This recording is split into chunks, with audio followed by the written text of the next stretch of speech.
তো hey guys, আগের দিন ছিল আমার ভাই নিশাতের ড্রয়িং স্কুল রাধারানী অঙ্কন কেন্দ্রর অ্যানুয়াল ফাংশন, যেটা হচ্ছিল আমতলা ব্লকের মাঠে। তো সেটা দেখার জন্য দুপুরবেলা আমি আর নিশাত রেডি হয়ে ফাইনালি পৌঁছেই গেলাম আমতলা।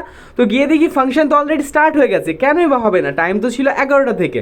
বাট নিশাতের প্রাইজ ডিস্ট্রিবিউশনের টাইম যেহেতু 2টো থেকে ছিল, তাই আমরা একটু লেট পৌঁছেছিলাম। তো ফাংশন যেহেতু অনেক সুন্দরভাবে চলছিল, তো সেটা দেখে আমি চলে এসেছিলাম একটু ব্যাক স্টেজে নিশাতের রেজাল্ট চেক করার জন্য। তো রেজাল্ট চেক করে আমরা একটা ডান্স পারফরমেন্স এনজয় করে নিই।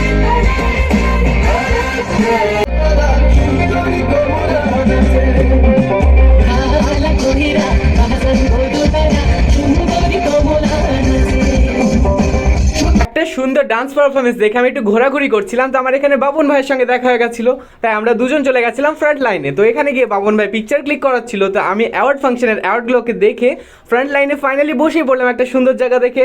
তো এখান থেকে আমি একটু অনুষ্ঠানগুলোকে এনজয় করতে থাকি। তো প্রথমে এখানে বাচ্চাদের প্রাইজ ডিস্ট্রিবিউশন চলছিল, তো সেটার পরে স্টার্ট হয়ে গেল ডান্স ফাংশন। তো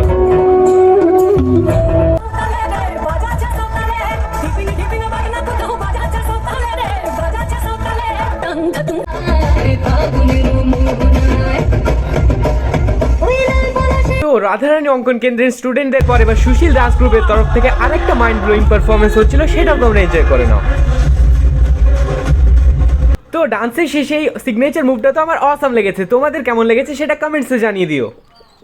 তো এতগুলো ডান্স পারফরমেন্সের পর এবার স্টার্ট হয়ে গেল আবৃত্তি ফাংশন। তো সেটা অনেক বেশি সুন্দর ছিল। তারপরে সেই মোমেন্টটা চলে আসলো যেটার জন্য আমি এতক্ষণ ওয়েট করেছিলাম, নিশাতের অ্যাওয়ার্ড নেওয়ার মোমেন্টটা। তো ফাইনালি ও স্টেজ থেকে অ্যাওয়ার্ডটাকে নিচে নিয়ে এসে অনেক বেশি খুশি ছিল, তার সঙ্গে আমিও।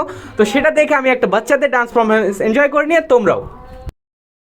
বাচ্চাদের ডান্স পারফরমেন্স কমপ্লিট হয়ে যাওয়ার পর সুপ্রিয় স্যার মাইন্ডটাকে চেঞ্জ করার জন্য একটা অসম গেমের অ্যারেঞ্জমেন্ট করা হয়েছিল, যেটা ছিল একটা লটারি গেম, যেটাতে অনেক বাচ্চাদের নাম ছিল। তাদের মধ্যে সিলেক্টিভ 5 জন পেয়ে যাবে আমেজিং গিফট হ্যাম্পার। তো সেটা দেখো বাচ্চাদের কাছ থেকে চোখে কালো পাট্টি বেঁধে সেটা নামগুলোকে সিলেক্ট করা হচ্ছিল, আর এটা দেখতে আমার অনেক বেশি এক্সাইটিং লাগছিল। তোমাদের কেমন লাগছে সেটাও জানিও। আর যাদের নাম উঠেছিল তাদেরকে 2000-এর চেকও দেওয়া হয়েছিল রাধারানী অঙ্কন কেন্দ্রের তরফ থেকে। এই আইডিয়াটা অনেক ভালো লেগেছে আমার। তো সেগুলো দেখার পর আরেকটা ডান্স পারফরমেন্স, সেটা তোমরা দেখো।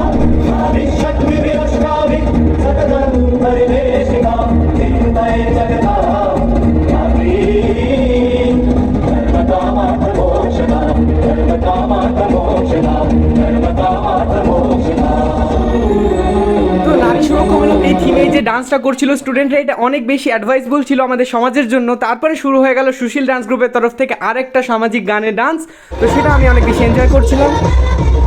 তো ফাংশন দেখতে দেখতে কখন সন্ধ্যাবেলা হয়ে গেছিল বুঝতেই পারিনি গাইজ, কারণ এত সুন্দর ফাংশন চলছিল। তো এখন প্রায় সবকিছু ডান, এখন সিনিয়র স্টুডেন্টদের সার্টিফিকেট নেওয়া দেখে আমি বাড়ি যেতে থেকে তোমরা আমার চ্যানেল সাবস্ক্রাইব করো।